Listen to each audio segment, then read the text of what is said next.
radio is broadcast on LSL Podcast Channel. Thank you for listening. Please subscribe to the channel. Who just died today at 91. Raymond Arroyo sitting in for Laura Ingraham.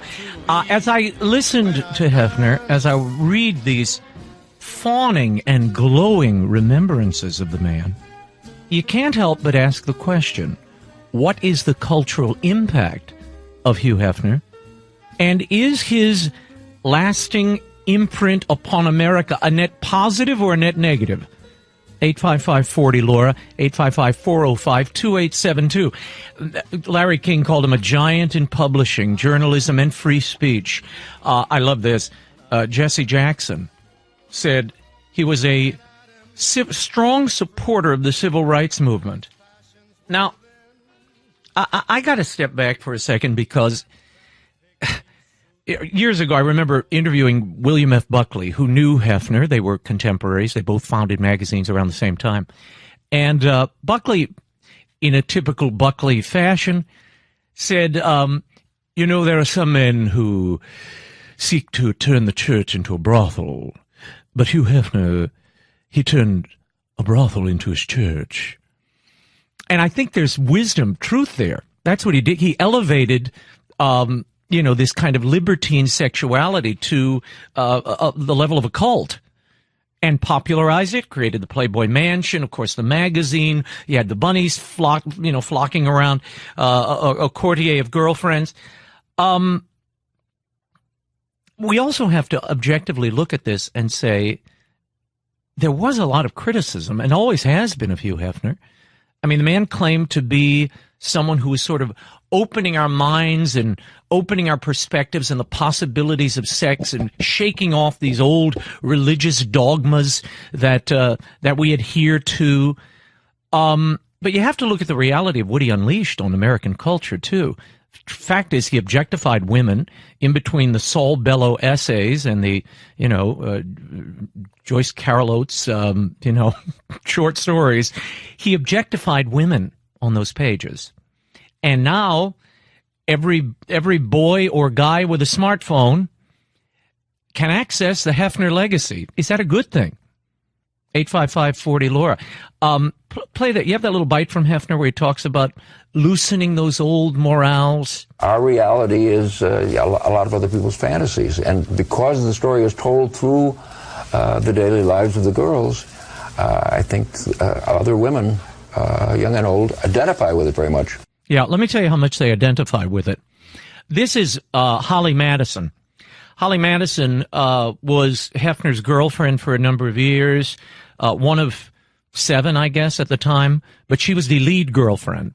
But it was a very cute, this is like a frat boy's fantasy that he kept selling, and that's what Hefner was selling. He said it right there, it's a fantasy. The problem is fantasies come at a high price, and objectifying people or manipulating them lead to cultural and personal damage that I don't think any of us really appreciate. Well, he offered me Quaaludes the first night out, and I thought it was really bizarre. I barely knew what a Quaalude was. No young girl did in 2001. You quoted him as saying something in the book. Oh, yeah, he said in the 70s they used to call them thigh openers, and I thought, well, this is really bizarre. And over the years, I saw him offer them to girls every night we would go out. A strong supporter of civil rights, slipping Quaaludes to young girls. Lots of fun. Fun guy. Celebrated. A giant in publishing. An American icon. I don't know if this is a legacy that, I hate to speak ill of the dead, but I do think he is such a large cultural force that you do have to talk about him. And it's a conversation worth having because it indicates something we're still living through. And we're going to get to tax reform. We've got Grover Norquist coming up. We're going to get into some other cultural issues. A lot to cover on the NFL protests, which continue. Michelle Obama. Laura and I were talking about this earlier this morning. Michelle Obama, I guess, gave a speech, private speech, where she, talking about women, she lambasted women who voted for Donald Trump. We'll get into that later, too. Wait till you hear this bite. But I want to stay on this for a second. Is Hugh Hefner a positive cultural impact? Did he open up your perspectives? Did he enrich your life? Or did he lead to an increasingly pornified culture that has objectified women, torn at the nature of intimacy and relationship? I mean, he was married twice. There was a 12-year separation from one of the wives. They were separated for 10 years while he dated like 20 girls, all 22-year-olds who I guess he was slipping Quaaludes to.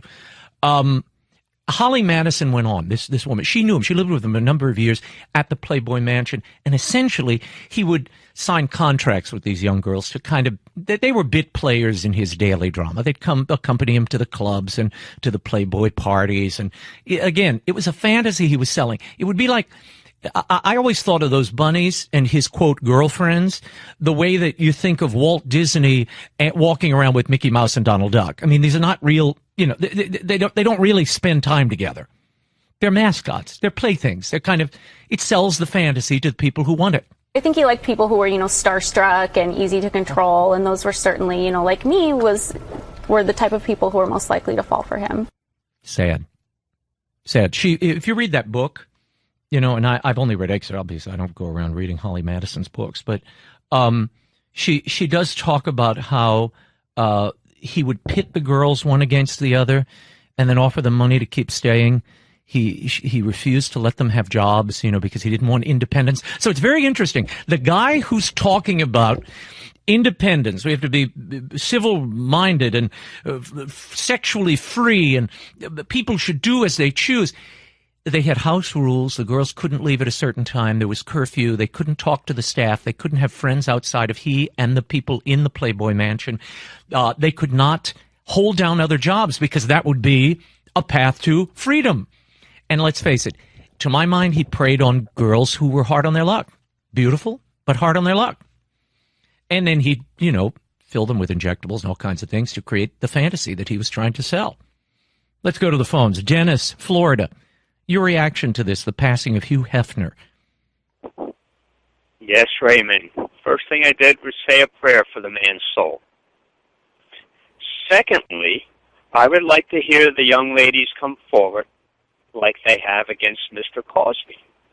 Talk about this culture of the 70s and 80s. The disco thing. Unfortunately, I was a married man by then, so I didn't have to bother with it, but it was a culture. Mm-hmm. Mm-hmm. And Hefner was a big part of that culture. He lent legitimacy to it because, he brilliantly, I always say, beware of the nerds, the guys who can't get the dates. They're the ones you got to watch out for. They grow up and they start, creating these institutions to make themselves feel better. So suddenly you've got scantily clad women flocking around in the pool, and you've got buffets and screening parties and card nights, and it was a libertine lifestyle that he suburbanized. He took a cosmopolitan kind of Hollywood high-flying lifestyle, and he brought it to Peoria and Poughkeepsie. Why, at age 80, 81, would you need 3 girlfriends? That's what Holly's always asking. I think that the multiple girlfriend came really when I came out of the marriage. It really wasn't planned. And at one point, about 4 years ago, there were 7. So I'm downsizing to some extent. The teeth were low. He couldn't. It's embarrassing. I mean, paddling around in the silk pajamas. I find it. I think it was sad. It's the amazing thing? Every line on the board is lit up. It's all men. Fred from Iowa. You want to say what, Fred? Yeah, this is the epitome of the double standard of the left. Over the years, he was accused of drugging women, raping women, and on the other person's point, they called. When they came forward, when women did come forward and accuse him, he made them stars. That's how he got out of it. He made them the centerfold. He gave them careers and jobs and contracts, and that's how he got around it all those years. Buckley was right. He turned the brothel into his church. While disparaging religion and those tight mores, fact of the matter is, those rules, in quotes, they didn't come out of ether. They came out of time, and over time, people realized this is the best way to live. Now, much of that has its roots in religious formation. It came from a religious root. Well, That's because that's the best pattern for people to live and for the race to go on, for the human race to continue. When you live this kind of brothel lifestyle, look at the human carnage. You've got kids of, who don't know the father. He's paddling around till 90 in this weird, creepy dungeon of a mansion with these young girls, 22-year-old twins under contract, and then he gets married, and then he's single again, and but he was selling a fantasy that America, more often than not, bought. I mean, when you look at the cultural landscape, when you turn on TV today, it has been Hefnerized. And that, I do think, is his mark. I mean, you can't turn the TV on without seeing some kind of over-sexualization and objectification of people and how they look. And in some ways, a disregard of the person. Hefner was a part of that, sadly. Kevin, you wanted to say what? Where are you calling from? Indiana, Kevin? Indiana, yes. Yes, sir. And I have to say, my dad had Playboy magazines in a drawer. I mean, I was there at the onset of Hefner's rolling out. He did exploit at a time when publishing was going big. Mm-hmm. He was there exploiting the difference between Mars and Venus, and that is, frankly, what drives a lot of human thought. Oh, sure.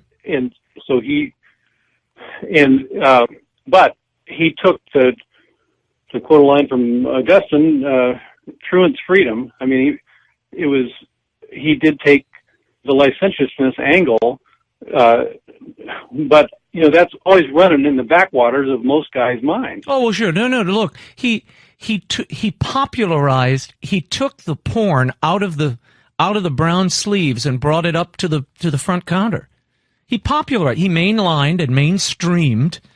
As I said earlier, he suburbanized a libertine lifestyle, and because, like any other, I guess, moral failing, if you see people doing it enough, you're inured to it.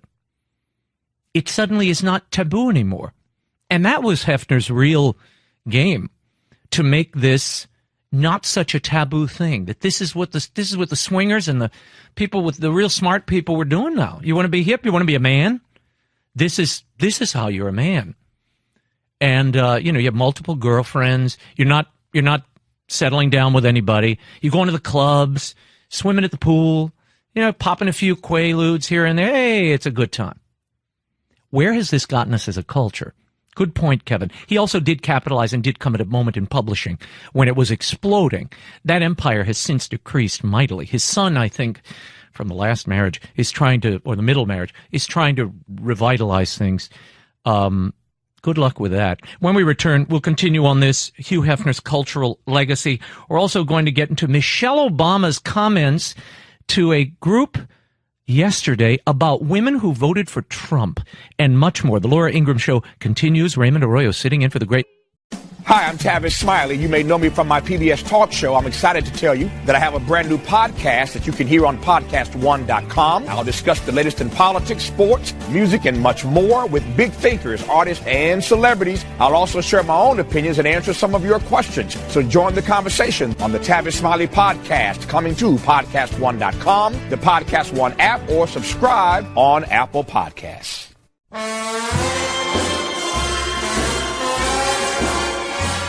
Sex, I think, is part of the Judeo-Christian ethic that kind of got lost, and is the part that is restrictive and not truly, I think, naturalistic.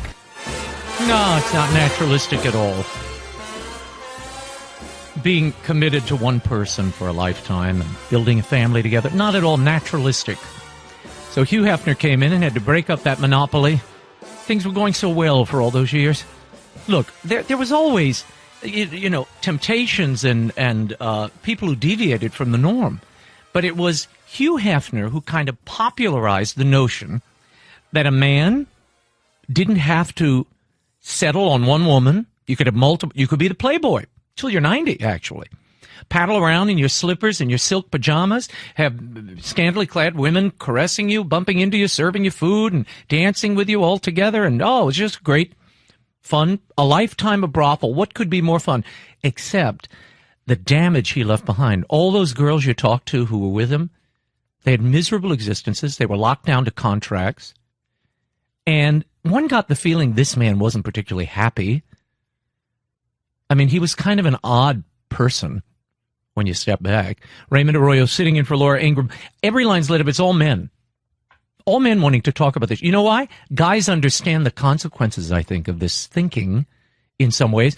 They've been down the path. Some of them have been down the path. You bought the lie, and you wake up and you're all alone. That's a tough, pair of bunny ears to swallow. Bob, you want to say what? Hi, I wish that I could be the one to officiate at Hef's funeral. I'll tell you why. Ooh. Because even though it's a little too late for Hef, I would love to get up there in the pulpit and preach to the masses of celebrities about the consequences that await them. I would love to give them the life-saving message of Jesus Christ, and by His power and redemption, that they too, can be saved, but they need to repent and repent now. This is not a game. Yeah. Well, he popularized a libertine approach to life that I just don't think, even if you take religion aside, it doesn't make sense on a natural order. It violates everything that's woven into us as people, and our basic humanity is objectified and destroyed in the process. Grover Norquist comes up next. We'll talk about the tax reform plan of Donald Trump and what it means to you when the Laura Ingraham Show continues. Raymond Arroyo sitting in for Laura Ingraham. We are joined by Grover Norquist. He is the founder and president of Americans for Tax Reform, a noted economist, somebody who's really been watching this, policing the tax policies for a long time. And I imagine, Grover, you're very happy by this plan and elated by it. Absolutely. I'm somewhere between giddy and ecstatic. This is very pro-growth. This is going to turn the economy around. It's painful to remember or realize, but this has been the weakest recovery out of a recession, the 8 years of Obama, in modern American history. The Reagan recovery grew at 4% a year. Obama's at 2 and under. There are 12 million Americans today not working because we had such a lousy set of economic growth compared to Reagan's. If we'd grown at Reagan rates, there'd be 12 million more Americans at work today. We've got to get those people jobs. And this tax policy, it's great that it puts money in people's pockets, doubles the personal standard deduction from $6,000 to $12,000. It gives it the 4 rates, 0 for the first $24,000, 0 right. rate. The 10% rate goes to 0. And then there's a 12% rate, a 25% rate, and a 35% rate, so 4 rates. But the first one's 0, and everybody's tax rates are going down. Now, everybody's. Grover, you're saying that, but I'm reading the Washington Post this morning, and there it is. Tax windfall would go to the wealthiest, only modest gains for middle-class Americans. You'd say what? Well, this is what they said during the Reagan years, and they also misunderstand. Who benefits from a pro-growth tax cut? Is it the guy who has a job and pays a few percentage points less in taxes? Or is it the person who hasn't been working for the last 8 years under the Obama presidency and the Obama era of higher taxes and more regulations and more litigation? So the person who goes from 0 income to $20,000 or $35,000 because they get a job, the first job they've seen in a long time, that's the winner of tax reform. This is not just about reducing taxes. This is about getting the economy growing and stopping the collapse. When we cut the business tax from 35 to 20%, which is the goal, and the president, and I met with the vice president yesterday, and he said, please make it clear, we are not negotiating higher than 20, okay? We wanted 15, we went to 20 to make everything else fit, but we're not going higher than 20. So the 20% rate on business tax, the European average is about 22. We're at 35. The communist China is at 25. We're at 35. They're the communists. We have a higher tax on businesses than they do. And Grover, this point is largely buried, but economists across the spectrum, the right, left, middle, they all say these business cuts could be the most important thing that Trump is doing, because you're encouraging investment in business. That means more jobs. That means a more vibrant economy. And this is kind of getting lost in all the back and forth. But I want to play this for you. This is Senator Chuck Schumer, not happy about what Trump has announced. The president said he didn't want to give tax breaks to the rich. Then he should this afternoon denounce repeal of the estate tax, which goes exclusively to the rich when you repeal it. The very wealthiest of Americans get even a bigger tax break. The high end, the 1%, they're doing great. God bless them. We're glad they're doing great. They don't need a tax break. Middle class people do. Now, Grover, I want to explain. I need you to explain to people the upper people. He's claiming only the people in the upper brackets are going to get tax relief. They're the only ones paying taxes, Grover. Well, there are a couple of points that you're making there. One is that right now, top 10% of the electorate pays most of the income taxes because it's a very progressive tax increase, and the lower 50% pay little in income taxes. Now, mind you, if you're middle income, lower middle income, you pay sales taxes, you pay income taxes at the state level, you pay property taxes, you pay excise taxes. Everybody in the United States is heavily taxed. But the people who pay the biggest penalty for high taxes are the people who didn't have a job because a factory didn't locate in the United States, because our business taxes were higher than those in Canada. We have higher business taxes than Canada, for crying out loud.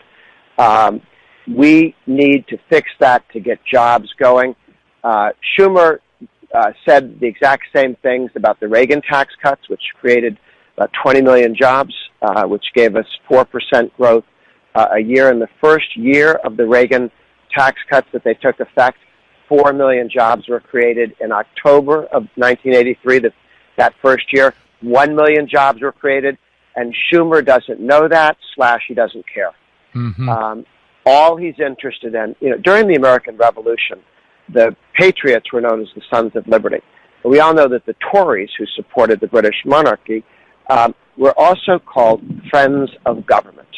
That was what you referred to the Tories, the people whose loyalty was to the British king and not to American independence. Friends of government. We have friends of government now. And there are people like Schumer who ask themselves, how does this benefit the government? And reducing your taxes, in his view, has nothing to do with benefiting the government.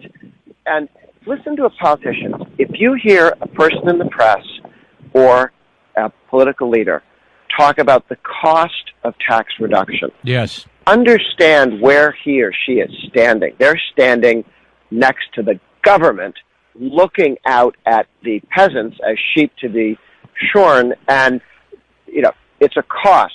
Actually, real citizens, American taxpayers, workers, know that taxes are a cost, not the tax hikes are pay cuts. You are segueing into the last question I wanted to ask you, which is about the debt. We keep hearing about this is only going to balloon the debt. Suddenly you're not worried about the debt anymore, Grover Norquist. And that under Bush and Reagan, where we saw economic growth, there was also an explosion in the debt. Shouldn't we be fiscally responsible, they say? And are these tax cuts the right way to go? Two things. The cost of government is not the deficit or debt. The cost of government is total government spending, some of which is taken by force in taxes, some of which is borrowed. But you add the deficit and the taxes together, you get total spending. The deadweight cost to the economy, the damage done to the economy, is total spending. So we should focus on total spending. We need to get spending down. What the Democrats want to do is they never mentioned the debt or deficit when Obama was adding $10 trillion to the debt. That is true. And it's like homelessness. Homelessness doesn't exist when a Democrat's president. CBS can't find these people. As soon as Republicans win, they start interviewing homeless people and start talking about the deficit. And it's like clockwork. But here we have a situation where we need to get more economic growth, which means lower taxes. And if you want to bring the debt and the deficit down, you need to do two things. One is to reform entitlements, And when we worked to reform, not even completely eliminate, but to reform Obamacare, the left went nuts, okay? And if you can't reform a completely failed entitlement, how in the world are you going to reform the other entitlements that are bankrupting the country? Two, when we talk, the other thing you need to do to get the debt and deficit down is to have economic growth, because if you grow at 4% a year, Reagan rates, rather than 2% a year, Obama rates, at the end of 10 years, you've netted more than $5 trillion in higher revenue to the government from more people working and earning more. Not higher tax rate, no tax increase, just more people working. More people working, more people contributing to the system. Very quickly, before I let you go, yes or no, Sure. Grover, will this tax reform pass in its form, in this shape that the president has proposed? Yes, it'll be exactly what you've seen there. There'll be a lot of other little things because there are many things in the tax code. But the big ticket items, the corporate rate down, the business rate down, the individual rates down, the doubling of the personal exemption, bringing all the foreign earnings back to the United States, full expensing, all of the big ticket items that have been talked about and outlined, those will pass. The bill will be passed by December 17th. Great. We'll leave it there. Grover Norquist, founder and president of Americans for Tax Reform. Thanks for the time and your insight. Take care. In a moment, we're going to go to the phones. I'm going to take a quick break on the Laura Ingraham Show, but I want you all to react to the president's call for tax reform, particularly you people. He's getting rid of the death tax, the inheritance tax. I know some of you are on the line, want to talk about that. We'll get to all your calls, 855-40-LAURA, 855-405-2872. And coming up, Michelle Obama says, you women who voted for Trump, you've sold out your own voice. We'll be right. Some of the Democrats, some of the critics of the president are saying these tax cuts will not help the middle. I want to hear from you. Vicky, Pennsylvania, you say what? Particularly about the death tax. Yes, particularly. My family has a farm here in western Pennsylvania. This entire area is a farming community. And to hear Chuck Schumer say that, the estate tax only benefits the wealthy is incorrect. The majority of farmers here are land rich and money poor, and they don't have the means. In many cases, if a parent dies and they can't have the money to do this, we just had a tax increase in 2015, and the majority of the property rates went up 350%. Wow. So you had, I sat here in the appeals office where they had an armed guard who was, making sure, because people were very, very angry. And I'm watching, families and older families come in, and they don't know how they're going to pay their taxes. Right. And to have him say that it only benefits the wealthy is wrong. It's wrong. Well, these family farms where you're asset rich but cash poor, this is going to be an enormous relief, and I think the president spoke to that, and that's right. That is playing to the appetites and I think the yearnings of Americans, particularly rural Americans, who don't have there's no big trust fund there. They work the land. That's how they've always done it. Thank you, Vicky, for the call. Charles, very quickly, from Florida, your reaction to this tax plan. Well, somebody said one time, tax, spend, because people are too dumb to know the difference. Our problem is not taxing, it's printing the money. We're not taxing for the money that's being spent. If we were, we'd have rebelled a long time ago. We're only taxing for the interest on the debt. Mm-hmm. The Federal Reserve is printing money out of nothing, creating debt, and we're paying interest on the debt, and then sooner or later that debt's going to come due.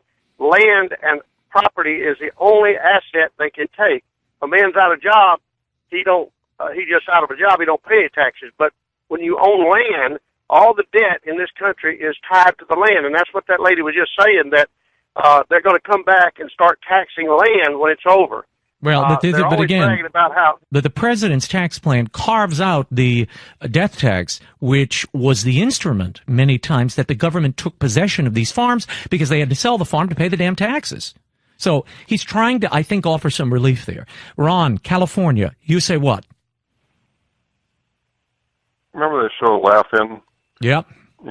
They say sock it to me. Well, the federal government socked it to me and my wife last year because I took my 401k out to buy a house, and so they socked it to me. I lost 50% of my 401k. Oh my gosh! And we were in a 33% tax bracket. So I paid the government a major amount of money. Then California came and wanted their piece of the action. So I figure I bought 10,000 Obama phones. Poor Ron. You feel, Ron, this is the intricacies of the tax code and the way they penalize you. Multiple taxings on your money. You tax it when you make it. You tax it when you take it out. I mean, they tax you to death. If there's a capital gains, they tax you again. We somehow have to come to a place where we encourage savings and where people who put money away in a retirement account are not destroyed on the back end when they take money out. That money should be sacrosanct. But you're also living in one of the worst, I mean, I hate to say it, Ron, but California. Got to move to Florida, Texas, or somewhere. Bill, Pennsylvania, very quickly before we run out of time, your thought on the property tax. Yes, on the property tax, the way I understand it, the new bill that they're proposing will take away property tax deductions. My wife and I are in the roughly 28% tax bracket. So with a $3,000 property tax bill, our effective tax rate will go up $1,000. We also own rental properties, about $6,000 total in property tax. So now it's going to be about 1/3 of that, another $2,000. So our effective tax rate will go up $3,000 under this new bill, and we're middle class and we're struggling to make ends meet. Yeah, no, this is a common complaint, and again, there are so many with the deductions and then the added taxes and the progressive tax rates. We have to find a way to encourage savings, to encourage job growth, and not penalize Americans like you who are repeatedly paying taxes on the properties they own. I mean, I used to live in Virginia. Every year they tax me on the car. Every year for the value of your vehicle. Okay, I understand once when you buy the darn thing, but in perpetuity they tax you. Thank you, New Orleans. I only pay once and no more. Raymond Arroyo on the Laura Ingraham Show. We'll continue to take your calls on this, and Michelle Obama has some words of wisdom for you women who voted for Trump. Michelle Obama, former First Lady, yesterday was speaking. Where was she speaking here? She was talking at a private event. This doesn't tell me where. Where is she speaking, James? Oh, a conference. Here we go. An Inbound 2017 conference in Boston. Okay? And I guess they asked her about the last election and what it meant to women. I know there are people in this room who are in jobs right now where they think that who they are isn't enough, so they're pretending to be something else. Quite frankly, we saw this in this election, as far as I'm concerned. Any woman who voted against Hillary Clinton voted against their own voice in a way, to me.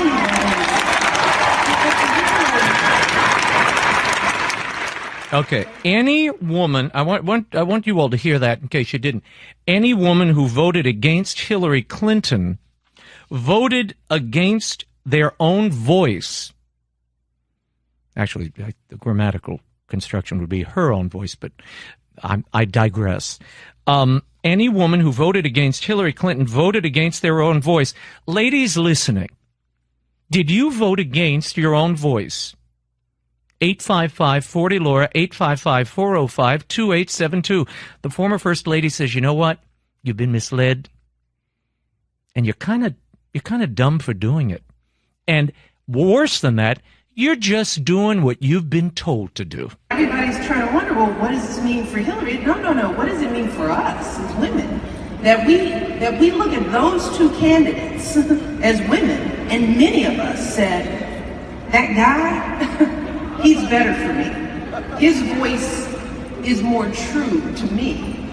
Well, to me, that just says you don't like your voice. You like the thing we're told to like. The voice we're told that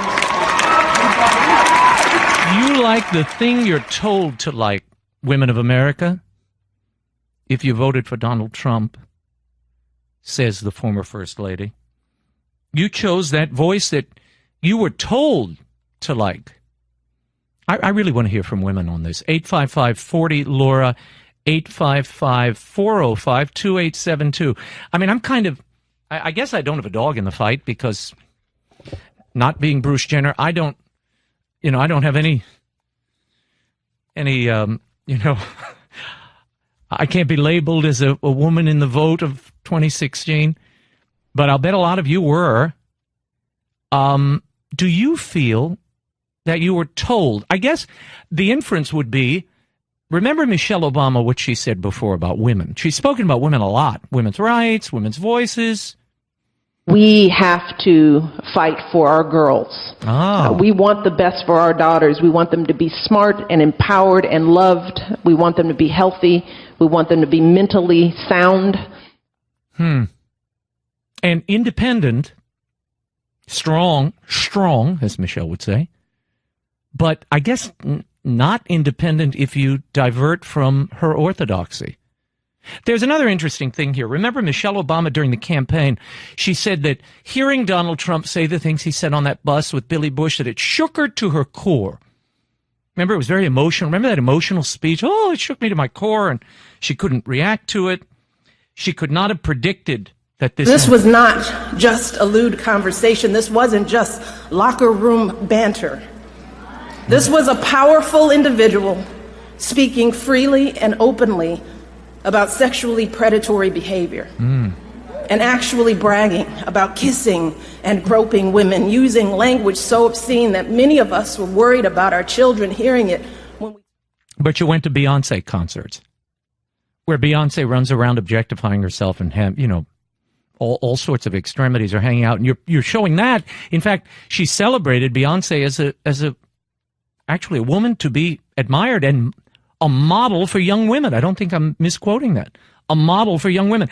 Let's go to the phones. Ginger, North Carolina. Michelle Obama says if you voted for Trump, you're doing what you were told. That is the biggest crock. That's just part of her hype to get people to be a Democrat. I will never be a Democrat. She is, first of all, she is nothing compared to Melania Trump. Now, there is a classy lady. Michelle Obama doesn't even know what the word class means because she has none.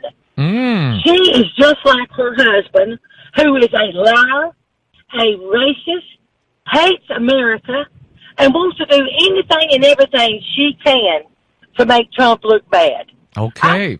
Ginger is feeling it in the morning. My goodness, Ginger. We got to get you another cup of coffee, girl. That was good. I like honesty. I treasure honesty. Michelle Obama said women who voted against Hillary Clinton voted against their own voice. Christine, did you vote against your own voice in Florida? Definitely did not. My voice was definitely a vote against Hillary Clinton, any administration or role that she might have in government, both personally and professionally. That's what my vote was against. I voted for Trump as a president, not for Trump as a husband, not as a business partner, not as someone I hang out with, but for someone to run the country. That's all I care about.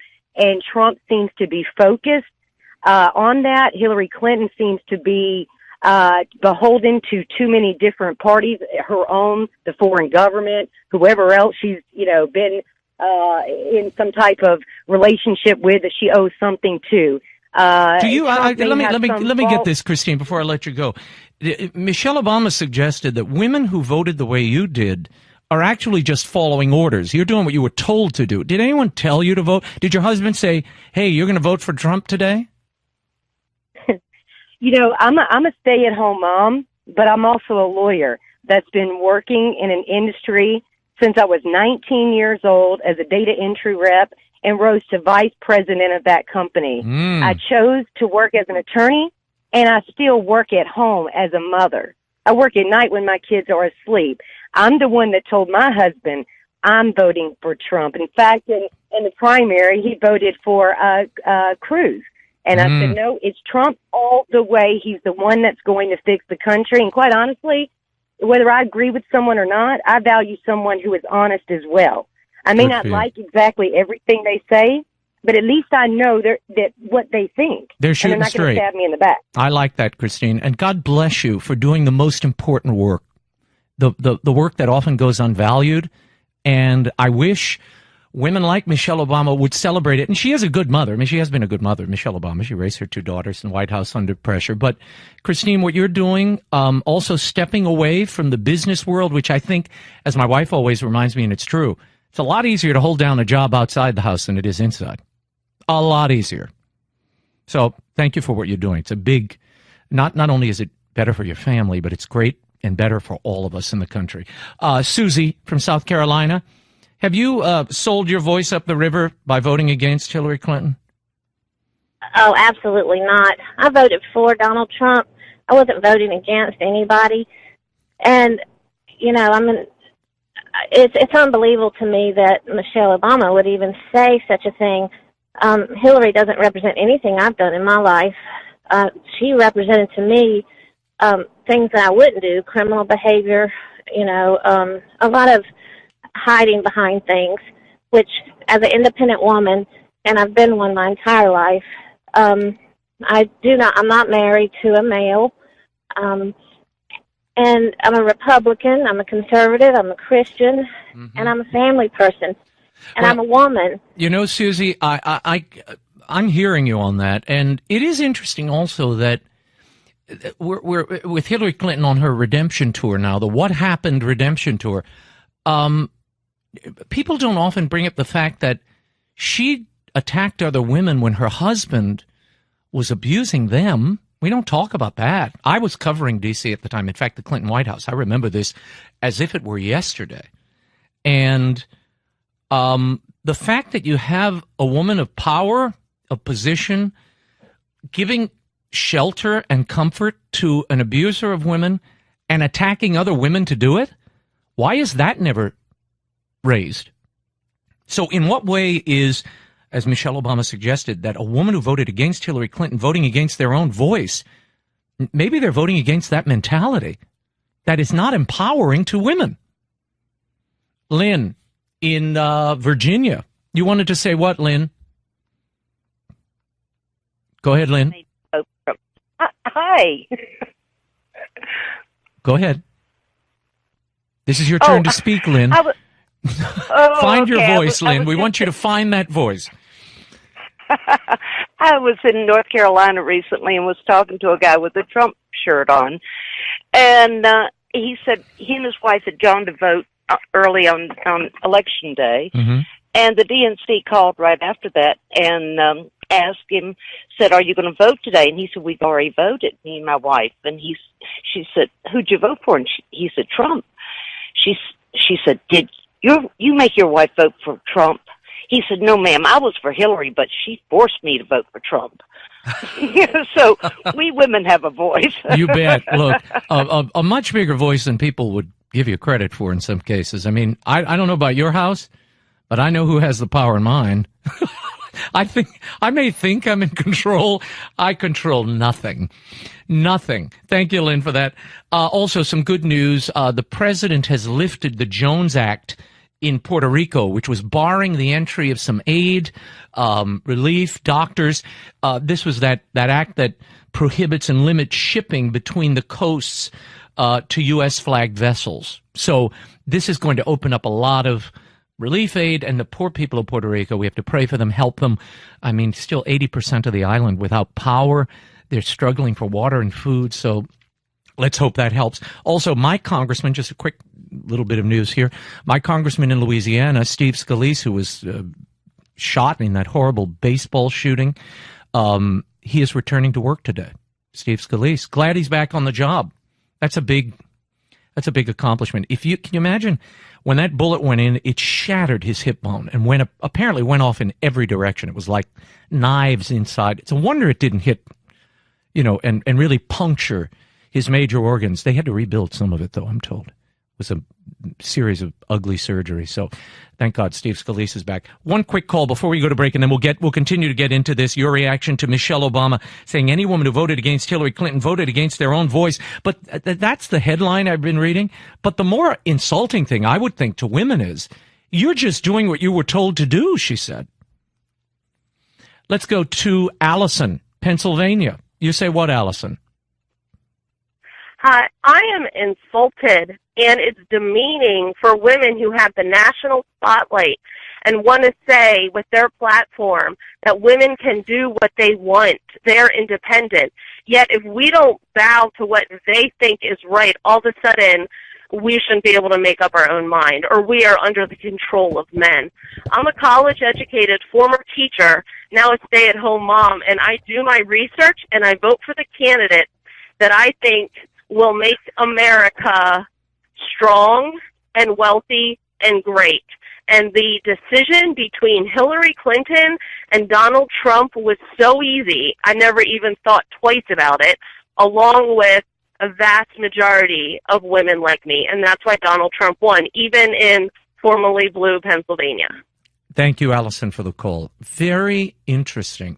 Allison, that was a great insight, that the moment you depart from the orthodoxy of these women in power, they suddenly demean and attack you like you're a dummy. You're like some barefoot dummy in the kitchen, and you're taking orders from the man, and you're somehow to be disparaged and looked down upon. This is ruinous. I don't see how this is empowering to women, and it feeds a narrative that actually undermines women, I think. But the double standard with Hillary Clinton is that it's something we don't explore enough. She's hailed as a great, leader, a woman of accomplishment, but she also rode the coattails and embraced and empowered a man who was abusing women. And I don't think we spend enough time talking about that part of the story. Thank you, Allison. Susan, Florida. Oh, you know what? I'm going to take a break. I'll come back to you, Susan. The Laura Ingraham Show continues in a moment. Stay right there. Raymond Arroyo sitting in for the great lady. Then we'll get into Megyn Kelly, a brush with Hanoi Jane. Ooh. Arroyo sitting in for Laura Ingraham.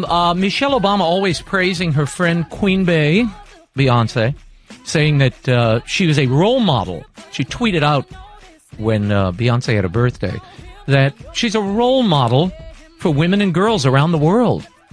Now, I don't know if you've seen Queen Bey in action when she's taking a baseball bat to the front of cars or calling men or using profanities of all sorts, she and Jay-Z.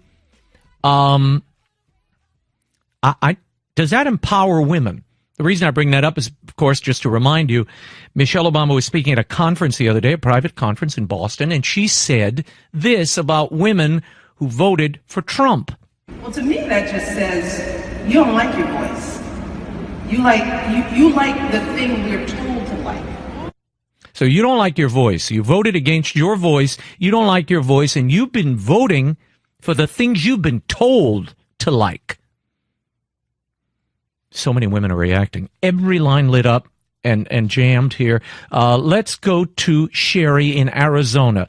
Did you take well to the former First Lady saying this, Sherry? Were you just told who to vote for? Oh, my gosh. First of all, Raymond, could I give you a compliment? I just so love you're such an asset to the show, and I just love your thought, your commentary. And I do believe, well, thank you. I do believe that if you really listen and them using their double negatives of if you didn't vote for Hillary, you're this, that is telling women what they didn't do. And if you didn't do it, then you're to blame. And yet they're trying to, of course, project their what they're actually doing onto others. And it is so insulting. The minute Trump announced, I love that man, never watched his TV show, I just knew that he was being honest, he was being direct, and he spoke to the American people. We know he's an outsider. We love that. Well, thank you, Sherry. I think a lot of women reacted to that. And they didn't, as one of the callers said earlier, they weren't electing a husband or a pastor. They were electing somebody they felt could lead the country, particularly in the economic sphere, get some of these things back on track. And in fact, he has delivered on promises, I have to say, objectively, which frankly I didn't even think he'd deliver on. In the pro-life realm, with his executive orders, he's done more than many other Republicans have in the past. We will take the rest of your calls. I know you want to get in on this. Did you like what Michelle Obama had to say about you who voted for Trump, particularly you women? We'll get to it in a moment. Michelle Obama, speaking to a private group in Boston yesterday, suggested that any woman who voted for Hillary Clinton was somehow voting against their voice, and if you did so, you were liking the thing you were told to like. Meaning, some man must have told you to go vote for Trump. The reactions we've been getting on the phones have been unbelievable. I'm taking this through the next segment because the calls are all lit up. Mary from Georgia, line 6. Your reaction? Hi. Yeah, when I voted for Trump, my voice I felt was finally heard. I'm very educated. I have a PhD, a double master's. I've been a nurse for over 42 years. And I will tell you, I voted for not a person, but for someone who was representing our Constitution, tax cuts, capitalism, free market, deportation of illegals. That is what I voted for. And it was my voice, and it was finally heard. I love that, Mary. You know, the other thing, and Mary raises such an important point. You're an accomplished woman, Mary, as are all the women who called. Not only are you lettered, you're voting looking at the broad array of the challenges presented by the country and to the country. The very idea that somehow it all boils down to your gender and that being a woman somehow compels you to a certain political viewpoint is, I think, personally disempowering to women. So thanks for the call, Mary. Good reminder, too, because Michelle Obama seems to indicate that, you know, it's all these kind of ignorant women in the back roads that are voting for Trump, being told what to do by their husbands. That was the implication there. It's rude. Dan, Iowa, you wanted to say what? Yes, I'm traveling right now, but my wife, Jill, would be totally outraged on this whole issue. She was a Trump supporter from day one. I was in favor of Rubio and Ted Cruz, and, you know, finally ended up it had to be Trump. But I would say that if I did what Bill Clinton did, my wife, not only would she divorce me, I'd probably be missing a body part. I think Republican women are so much stronger than Democratic women. And obviously you can see that with the leadership that they've got. Yeah, well, I'm not going to... See, I'm not going to generalize, Dan. It's okay for you to, but I'm not going to do that because I've known my share of Democrats. I have friends who are Democrats. Some of them are incredible people, and certainly the women I know are strong. I like strong women. But that said, I think it's derogatory and demeaning to suggest that if a woman makes up her own mind to vote in a certain way, she's being compelled by a man to do so, if it disagrees with your personal orthodoxy or your political point of view. And whether you're a first lady or anybody else, I don't think you can do that or say that. I wouldn't say that about somebody who voted against Trump. They're somehow, you know, less than a woman for doing that, or more than a man for doing that, or less than a man. That has nothing to do with this. This is a political thing. And again, I've said this for so long. The politicization of everything, including now sex, gender. Does everything have to be political? And I worry that many of these elites have created this mindset. You can't go to, now football has become political, comedy's political, now your gender's political. Where does it end? Susan, Florida, go ahead. Hi. There are many reasons that I voted for Donald Trump, and your previous callers have really outlined them well. But if they want to talk about the voices I listen to the voices of the families of the 4 Americans who were murdered in Benghazi. Ooh, good point, Susan. Yep. So you weren't denying your own voice. You were actually concerned about the voices of people who had their loved ones slaughtered there with no help. Did you see that movie, Susan? Who were promised help and didn't get it. Yeah, that movie is terrifying. You know, I'd read all the accounts, I'd followed this, but watching the dramatic recreation of it, it is terrifying, that movie. What was that movie called? 4 Days in Benghazi or something? It's a Michael Bay film. It was great. It came out last year. Hillary from Texas, your reaction. How's the book tour going, Hillary? This is actually, I'm Hillary from Tennessee, but yeah. Oh, okay. Hillary, not for Hillary. Oh, okay. You're a different Hillary. Okay. No worries, but definitely a Hillary that was not for Hillary. And it didn't take much research for me to scratch the surface of all of the problems with that administration. You know, from everything from the adultery to Hillary, we're losing you. I'm sorry. Your cell phone was crackling there. So sorry. I could ask what happened, but I won't, Hillary. Let's go to Mary in Texas before we run out of time. Mary, your reaction to all of this? Yes. Listen, my husband was a Hillary fan, and he came and saw the light. So, so maybe he liked the pantsuits. Oh, Lord. No, he has much better fashion sense than that. Okay, well, I'm not even getting into that. I just wanted to address kind of the second thing that you went into where Michelle Obama was kind of tearfully talking about Trump's conversations, and the things that he said about women and the Billy Bush moment. And the hypocrisy of the left. Every movie you go to, every song, that is on the radio now, you can't get away from those same types of things. What the actresses are wearing, what the musicians are wearing and singing about. So why are we so shocked that anybody is saying these things? No, we're all. It's a great point, Mary. We breathe the culture. This is my point. People say, "Oh, well, you can turn it off." Actually, you can't. And certainly when you're a young person, when you're a child, you're driving and there's a billboard with a naked person there, you can't turn that off. The culture we all imbibe and breathe. You have to breathe it in if you're a citizen. But you are so right, Mary. On a day when I'm watching CNN, as I am now, and I'm looking up, and there's a fawning tribute to Hugh Hefner, and in the same breath, you'll remember a few weeks ago, that Clay Travis, that Fox Sports guy, I think he's Fox Sports guy, was on, and they were condemning him because he dared to say boobs on television. Now that's like a cardinal sin. They want to drag him through the streets and crucify him. But Hugh Hefner, who popularized the objectification of women and a kind of libertine lifestyle, that's celebrated.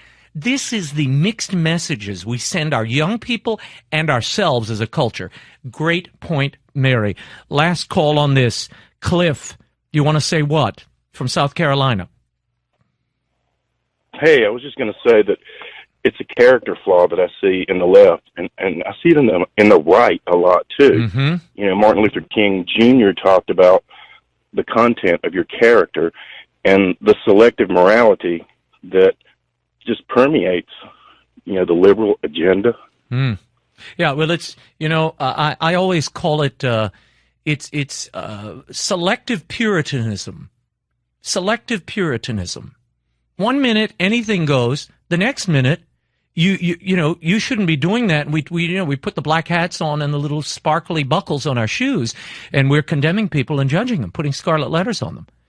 I mean, you see, the proper response is somewhere in between, which is you account for human failings, you have mercy toward people and try to show them a better way, and hopefully you don't celebrate what is destructive and what can destroy not only others, but you.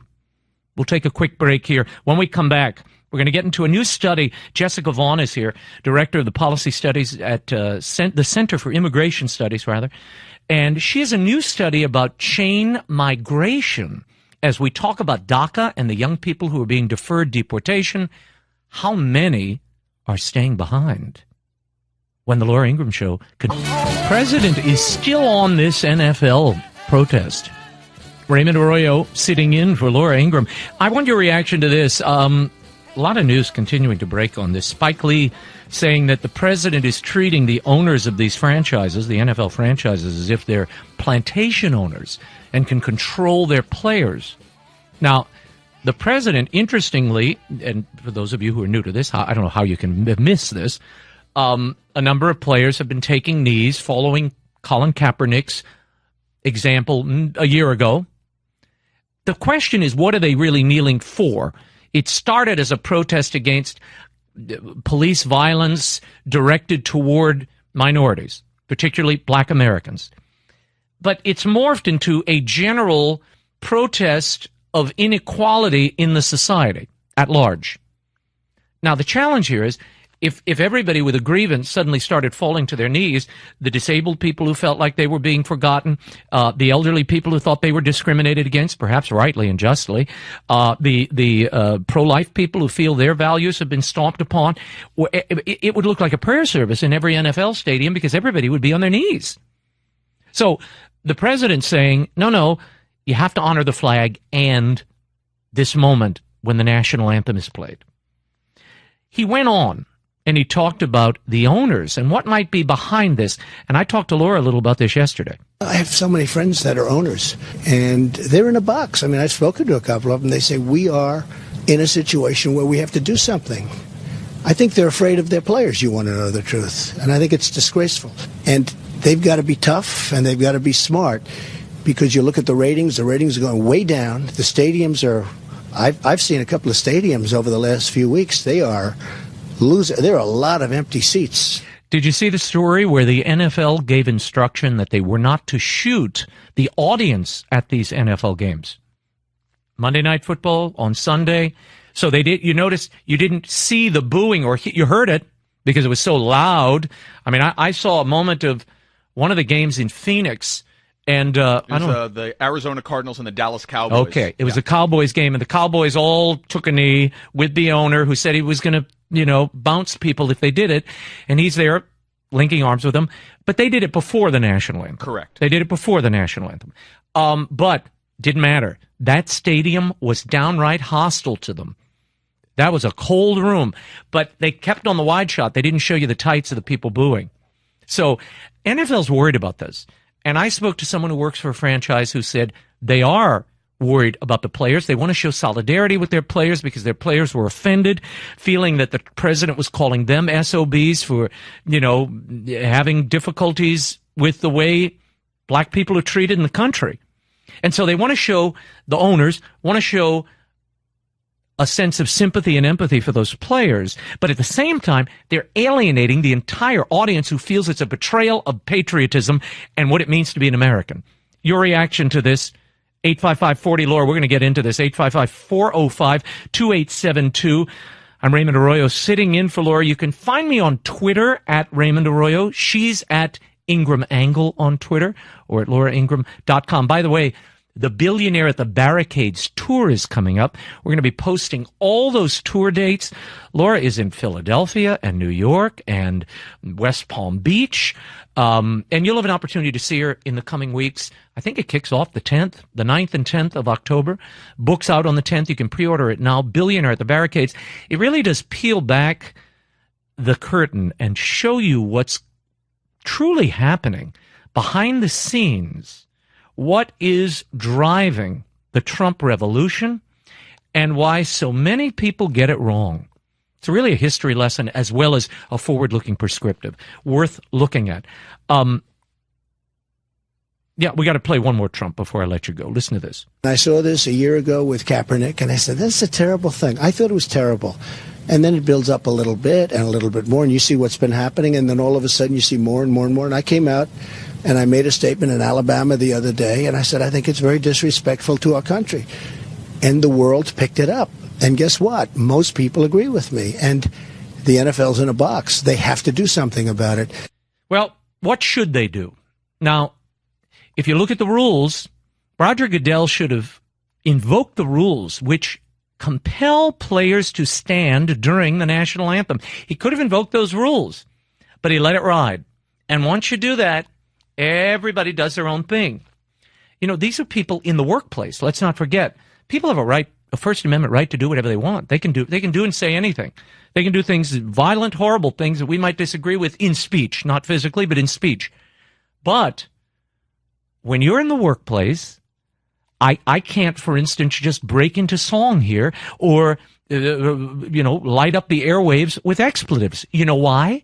The FCC would shut the show down. But somehow Major League Football has decided to let their players, millionaires all, get away with this behavior. Should they rein them in? Should they invoke the rules and stop the protests this week at Sunday Night Football? Have the Sunday Football, have the protests been registered? Is it enough? I want to hear your reaction and what you're doing vis-a-vis watching these games or attending them. A lot of friends sending me tickets, their season ticket passes, they're burning. Like, wow, that's a lot of cash to burn away, you know. Raymond Arroyo sitting in for Laura Ingraham. We will be right back. 855-40-LAURA is the number. 855-405-2872. Billionaire at the Barricades coming out October 10th. The Will Wilder books. If you have kids, go get those. They're on Amazon. Great prices now. You can get them for like $3-4. We'll be back in